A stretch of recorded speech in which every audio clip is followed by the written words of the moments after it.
Two of our favorite podcasts are crossing over every 2 weeks.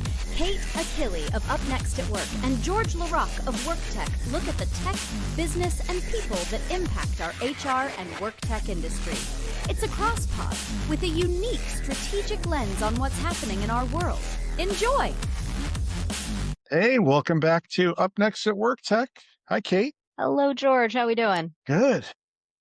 Wow, what a couple of weeks. Never dull, that's for sure. That's an understatement. I think we've got some updates on some things. We've got continuation of some sagas out there. A lot's happened. I think you were going to kick us off with the first story, an update on Workday, right? Yes, Workday was back in court about the big age discrimination lawsuit. And, I think the big update was Workday did have a few things dismissed as part of this lawsuit, some things that were related to the California state laws. And I believe an individual plaintiff had one disability discrimination against the company that was dismissed. But the larger issue is that the plaintiffs are going to be allowed to move forward with disparate impact age discrimination claims. So Workday still has a bit of a mess on their hands. And this has to do with the Age Discrimination in Employment Act that this is falling under. So the judge in the case, Judge Rita Lynn, basically said, hey, you guys, you're still in trouble. This is still moving forward. And they're going to be back in court March 27th. So about 10 days out from when we're recording this. Yeah, it looks like the plaintiffs will file to amend with everything that's come up through her order. So on that date, it's a long process. I think we're going to be, I know Workday's fighting this and it, has its own timeline because of that. I can't imagine this is a good thing for Workday to be equally an update on podcasts like ours. Everybody's looking for what's the latest on Workday, especially in light of the everything else happening in the market. We've got other suits and they're sort of the first up. It's not good for their brand. Yeah, they kind of set the stage for these other issues and lawsuits that are coming up. But I know we're already like 2+ years in, I think, on this one. I know it kind of just hit the mainstream last year, but I think the HR Dive article that I was reading said they've been contesting for over 2 years at this point. Wow. So that's a long time and a lot of legal fees. Yeah. But there's another legal issue that we have come across, I guess legal, maybe legislative is a better term. And this has to do with data and data brokers, which I don't think we typically think about in this space. But one of the companies in this space, the folks over at Findem, have been named by a U.S. senator, actually, who called them out for how their opt-out page, basically, and whether or not they're actually allowing people to opt out of the use of their data. And so 5 companies were named. Findem is one of them. The other 4 are ComScore, Telesign, 6sense, and IQVIA or IQVIA. But Findem is the only one that really fits squarely in the HR tech category. This was interesting to me because it actually came out a few weeks ago and I haven't really seen many people covering it, but it broke in Wired, which is also pretty high profile when you think about it. But Senator Hassan, the one who's been doing this investigation, and this again links to California with their strict basically said that, Findem has not been doing a good job of allowing folks to opt out. The data deletion instructions, I guess, are hard to find. The page has been hard to find. There was a statistic that I read that said from Hassan's report, mandatory disclosures from the company, in this case Findem, in 2024 show that it did not process 80% of privacy requests from individuals. That's a staggering amount. Hassan is from, I know that the California study that was done, but Hassan's from New Hampshire. So it's, to be called out by a senator and for this to be getting that high exposure, not, speaking of brands, not good for that brand. It has to do with, it reminds me of the Eightfold case in a way, because it has to do with privacy, right? It has to do with, you said it when we were talking about this earlier, it has to do with us having some level of control over our data. And I think, we know Find them as a sourcing tool, a candidate sourcing tool, but they fall into this data broker category because they're essentially selling the data that they compile. That they just Yeah. So And we're supposed to be able to say, no, I opt out. I opt out of you selling my profile, I guess. And that's so it's confusing because I think because people, they're helping you find what I thought was all publicly available data. That's a question that I have. Is there anything here that isn't just out there for everyone to discover? I don't know if Find Them listens to us, but I would encourage them to say, make a statement about it and clarify this. yeah, because as of, and I mean, again, the coverage I'm looking at is it's a couple weeks old at this point, but as of the articles that I've read, Find them had not made any statement, and they had not responded to Senator Hassan's requests either.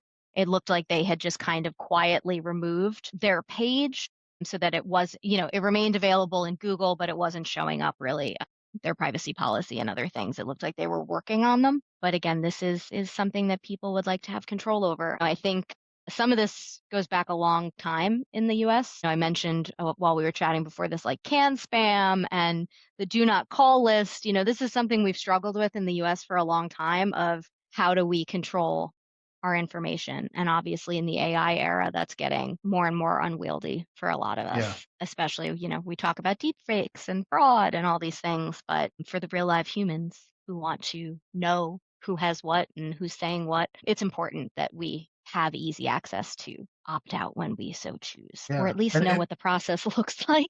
Yeah. And it's not a lawsuit, but I can't help but think that this coverage could open them up to a lawsuit. And that's why it reminds me, the Eightfold case is about the Fair Credit Reporting Act and about a profile being built by an employer without someone in the hiring processes, without their knowledge of that, and how that, is then used to make a judgment for employment in this case. So it's related in the sense that I'm a consumer and I don't have control over my data, and you're compiling it, in my mind anyhow. It seems like they're leaving the doors that it seems that they could address this with Congress and close the door, or at least protect themselves better from the next class action lawsuit in our space.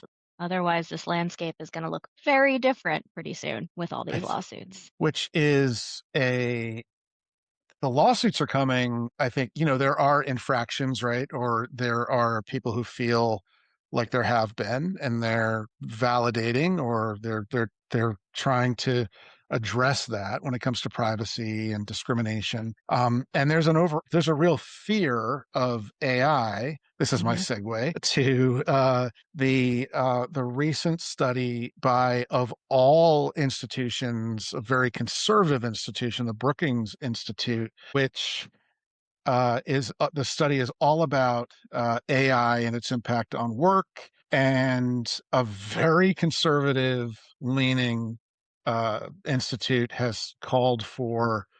Basically, they're saying there are two types of AI being built right now. The type that's going to be put into place and slowly replace all the humans, and the type that is going to empower the humans. And everybody's building the first kind, and not a lot of people building the latter. So they're recommending more of the human-centered approach. And our friend Lance Hahn called out this, I don't know if you saw that this week, called out that a bunch of the big tech firms have donated to support unionization, and which makes you think, I don't get this. Like, you fought against it for so long, and it's because it's bad for business. And not that they're reacting to the Brookings Institute, but there is skepticism around AI, and even conservative think tanks are calling it out. And without regulation, I think we're going to get we're going to be in this confusing state for a while. But that was interesting to me that Brookings came out, and I think a lot of us were like, wait, is it the Brookings Institute? And it is. It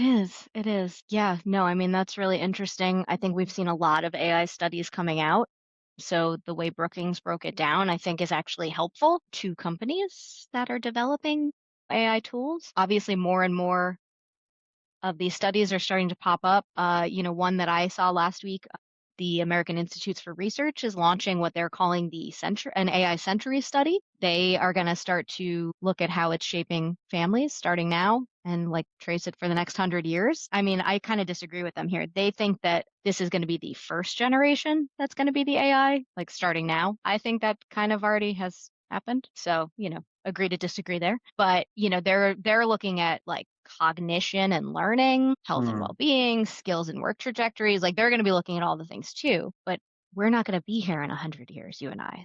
We don't know what we don't know what that one's going to say. So long-term opportunity, I mean, yeah, that's great, but we need right now to look a little different. So I think the Brookings Institute, albeit, they have their leanings, is at least offering some helpful guidance, especially since I also think the World Health Organization recently put out some stats on, water and how quickly we are going to run out of it at the rate of AI development. So I believe they said we're all going to be in water conservation mode here in the next like 5 years at the rate of AI development. We'll be forced into it. Yeah, exactly. So Brookings might be onto something essentially with, let's focus on the good humankind of AI Right. versus the bad humankind. Which brings us over to our friends at Moltbook, who got acquired, which is funny because you and I have been talking about them since they got invented, essentially, since they're less than 2 months old. And keep giving us stories to talk about. They keep giving us stories. And they got acquired by Mark Zuckerberg and the team at Meta. But, the larger story is here that Moltbook is owned by OpenClaw. Really, I guess OpenClaw it says Moltbook is joining the Meta Super Intelligence Labs. So, that's interesting that Meta wants that to study because there's a rumor going around that they're going to cut 20% of their headcount, which Meta has 80,000 employees. So why they need a network of AI agents talking to each other when they have real humans they could be taking care of? Yeah. And it's a rumor that's being written about. So I mean, it is. Everywhere. It's a documented. It's a very documented, and it was in Reuters. It was tons of different places. I don't believe any warrant acts have been filed at this point, but it is called out. The company has been spending heavily to acquire AI startups. Because Moltbook isn't the only one. They also acquired Manus recently, which is AI agents for task automation. So is Meta going to become one of the first companies that's all agents? Is that where they're heading? Zuckerberg he is a disruptor. Yeah. Well, he's a disruptor. And I guess this is exactly how he does it. After Facebook, his disruption has been more like acquiring Instagram, acquiring WhatsApp, so this falls right in line with that. The layoff thing is a challenge for me. This is at a really big scale. But last week, Bach, which is founder, Jack Dorsey, they laid off a big percentage of their workforce, but a smaller number, like 4,000 people. And it was immediately afterward, they blamed it on AI. That's the thing to do these days. But then there were all these employees coming out of it, was largely in their engineering group, and it's published out there. They were saying this isn't really about AI, but this had to happen. There were so many people doing the same work. It was a really inefficient organization. They were saying, this wasn't a surprise that they were laid off because it was not a well-run. They were still living in a growth at all cost environment, and then the world has changed. So AI has given everyone or given these CEOs, I should say, the opportunity to mask some things. I'm sure that some of these layoffs you could attribute to some automation and redundancy with AI, but I can't see. We acquire 40%. Block was 40% of their staff. Okay. I mean, we acquire, and Meta, we acquire Moltbook today, and immediately there's a rumor we're laying off 20% or what have you. It's just not. And Moltbook, let's go back to the last time we were talking about them. 30,000 security infractions from OpenClaw.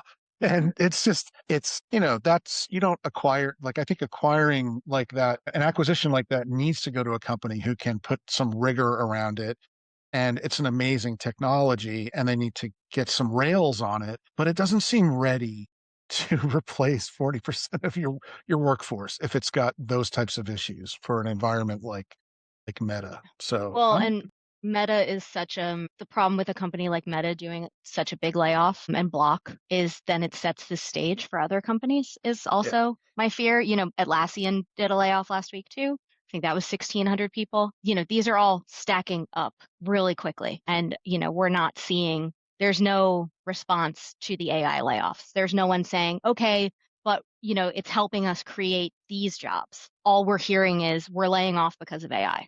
We're not hearing, well, but the AI is creating this new category of jobs, or in response to that, it's a dead end story. And that's what I find really frustrating. yeah. And it has, like, Uber was in the news this week. Their CEO was saying that while automation is going, or no, I'm sorry, not Uber, Waymo. There was an article about Uber, it was different, but the CEO of Waymo was saying that they'll still have people changing tires and working on the cars. And I was thinking, well, your For analysts now. are, well, but they're like, it's like, it's a shell game. Like, let's not talk about the white collar jobs. Let's talk about the blue collar jobs. I think it's great that blue collar jobs will, for now, have some stability. But if robots can build a car, they can change a tire. There's also the pay differential. Blue collar jobs do not Right. pay what white collar jobs pay. And given inflation and given the cost of living right now, blue collar jobs, nothing wrong with them, but are you going to be able to survive on what they're going to pay for those positions? Unless they're going to start paying $250,000 a Waymo to have somebody changing the tires, which I don't think they're going to do. So that's, another part of this that we have to figure out. And, on that note, that brings us over to the CEO of ServiceNow, giving us, as we approach graduation season here for the class of 2026. Yeah. More good Not news. sure. Yeah, more good news. 30% potential unemployment for which I For think grads. right now they're saying 2025 they put the number at 5.7% for new graduates, recent college graduates. Right. That's now we're saying up to 30%. I mean, Yeah. these are Great Recession numbers And for the Fed, in the article about Bill McDermott, is the CEO of ServiceNow. And he has a really good reputation. And you had mentioned that not an alarmist, like he's not somebody who's, usually coming out with clickbait type headlines. And in that article, they make a point that the Fed has said new graduates also face an underemployment rate of 42.5%, the highest level since 2020. So there's unemployment and underemployment, and it's not that doesn't make a good cocktail from an employment perspective. Again, these are this is that Great Recession story again, where, you just spent $150,000 on a undergraduate degree, and now, you're going to take whatever job you can get, which fine, work is work. It's noble no matter what. However, it's, obviously the university system is struggling. Graduates are struggling. Like, where's the break? What are we doing to fix some of this? Because it's a lot of talk, but no action, sadly. Yeah. And I think there are many different, stories that could be told. Like we'll see, to your point, in 100 years when those studies are done. But over the next couple of decades, this could be a story about enablement, empowerment, but it's happening so fast. It's hard for me to see um, the governance that needs to happen to not stifle it, but just help make this transition something manageable. It's got to come from outside corporate America. Some direction needs to be provided because it's clearly not going to happen from within. corporate America. It's not happening. Well, what I think is interesting too is it was so easy to help all these companies return to office because there were incentives to get back into these office spaces that were sitting empty. Where is the incentive to get people back to work? Going back past the Great Recession, let's go back to the Great Depression when, FDR built all these programs and like we built all these programs to help people fix infrastructure and jobs and all these things. Not saying that it was a perfect system. It wasn't. Nothing is. But, perhaps now is a time that we could be thinking along those lines because there is a lot right now that could be done in this country to help people find, or develop new skills outside. We talk about reskilling, we talk about upskilling, we talk about all these things. Maybe that's an option right now. Yeah. Because again, the AI story is going to keep moving. And if we're not going to regulate it, then we got to look somewhere else to start to control some of this. And on that note, I guess we can go over to the synergistic world of corporate jargon. Yeah, in the next episode we'll circle back on these other topics. Yeah, I found this article about Cornell, which I thought we might need something a little lighter. I'm just going to read the headline. Those who circle back and synergize also tend to be crap at their jobs. I think we all kind of knew that at some level. Cornell University researchers pivot to pluck low-hanging fruit to optimize bandwidth. And I like what the writer did there with the jargon as well. But it's basically people who use this jargon tend to make you feel that their work makes you feel just like their jargon does, is how I would sum it up. I love what they called it, the corporate bullshit receptivity scale. That's great. That's great. Coming out of Cornell, like the fact that, people are unimpressed. Yeah, people, you sound strategic, but you're saying very little is essentially, the bottom line here. We're also conditioned as part of the problem, though. You know what I mean? Anyone who has worked, a desk job for, any length of time, some of this is just horribly ingrained in our brains. Really is. You go to a party on a weekend and you're having a casual conversation, and some of this just comes. I catch myself doing it because it just you got to try to break the habit, but and AI is not going to help. I'm just gonna make that point now, because if we were relying on crappy buzzwords and jargon before we were, barely using our brains, what's going to happen once we've given our brains over to Claude and Gemini entirely? And I use AI a lot, and I tend to put a lot in and then have it help me with editing and I find a lot of my pushback on the AI is it's basically, what the hell is this? What is this phrase? Like, where did this come from? And it's, oh, I'm sorry, George, but yeah, okay. Well, it's this kind of jargony BS that I tend to find. That's what it's been taught.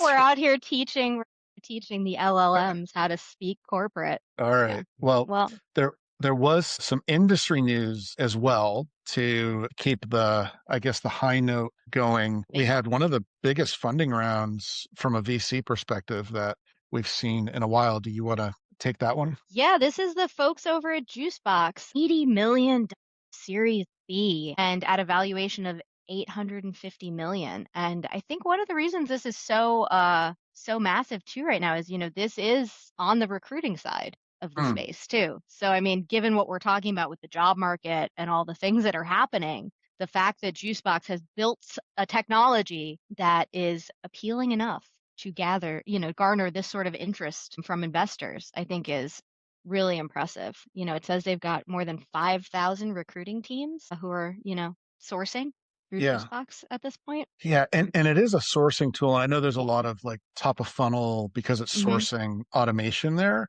but I can't help but that valuation, right? Like they just didn't want to be $1 billion, I guess. I mean, they didn't want to, they didn't want to push it the extra 150 million. The investors are like, let's hold back. Maybe it's not cool right now to be a unicorn. But at that valuation, it's hard for me to see a world where you're just a sourcing tool and you actually grow into that valuation. Since the round was announced, I've looked a couple of times. There's still messaging on the sourcing tool. They have a chart on their website with different hiring platforms, the ATSs and how they integrate. And I think it's clear to me based on their high level language, like they're going to be coming for those ATSs and they're going to have to, or they're going to have to grow out of this. Just like who was the last big one that we had was Mercor, that massive, and it turns out they took their platform and really what they're all about is a marketplace for individuals training LLMs. So they had to grow into a much bigger market, a much bigger TAM. There isn't a big enough TAM for sourcing tools for an $850 million dollar valuation. Yeah.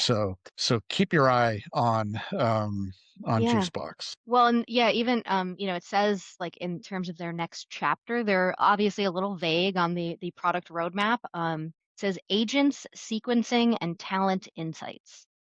Yeah. That's where they're going to be using some of this money. And I know they're young founders too. It's like a really young team, really scrappy and savvy. I did think it was kind of funny though. It says their goal remains simple, and that's to help teams win the talent war. And I can't help but think that the phrase of winning the talent war is probably older than the founders.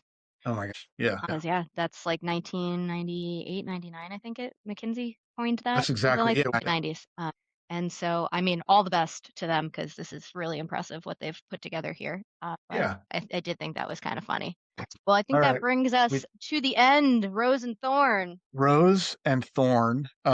Given everything we talked about, AI, job market, new grads, my young adults, literally my young adults, like my children that are young adults. One has found her internship, the other one got a job, at,